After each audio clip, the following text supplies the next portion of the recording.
কি করতেছো তুমি? ওই ঘরে তো বাহার তার বউরে নিয়ে থাকে, তুই কি ভাসুর হইয়া ছোট ভাইয়ের বউয়ের রুমে ঢুকবি নাকি? আমি কোন ঘরে থাকুম? তুই সারা জীবন যেই ঘরে ছিলি সেই মাটির ঘর। আমি ভাঙা ঘরে থাকলে কিছু হইব না। এত কষ্ট করে টাকা দিয়ে বিল্ডিংটা করলাম, অথচ ওই বিল্ডিং এ আমার লাগে একটা রুম ফাঁকা নাই। শুরু ভাই উঠছে বউ নিয়ে, এটা বুঝলাম। তোমার মাইয়া এই বাড়িতে তো থাকে, তাই না? তো হের কি এই বিল্ডিং রুমে উঠতে হইব গিয়া?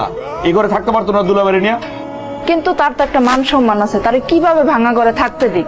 আমার কেন জানি মনে হয়েছিল তোমার সাথে এরকম ঘটনাই ঘটবে। আজকে যদি আমি তোমার বাড়িতে থাকতাম তাইলে কেউ এরকম জবরদখল করতে পারতো? কত করে কইলাম বাড়িতে বিয়ের প্রস্তাবটা পাঠাও, একবারের জন্য হইলেও আয়শা বিয়া কইরা রাইখা তারপর যাও। গেলে তো আর এইগুলো হইতো না। আমারে তুমি কি বুঝ দিলা? না, আগে নতুন বাড়ি করতে হইব, ভাঙা ঘরে নাকি বউ তোলা যাবে না। নাও এবার তোলো। তোমার ছোট ভাই সে তো বউ নিয়ে ঠিকই দিব্যি নতুন ঘরে আসবে। সবাই ভাবে কি যে আমরা বিদেশে মনে একটা টাকার গাছ লাগাই।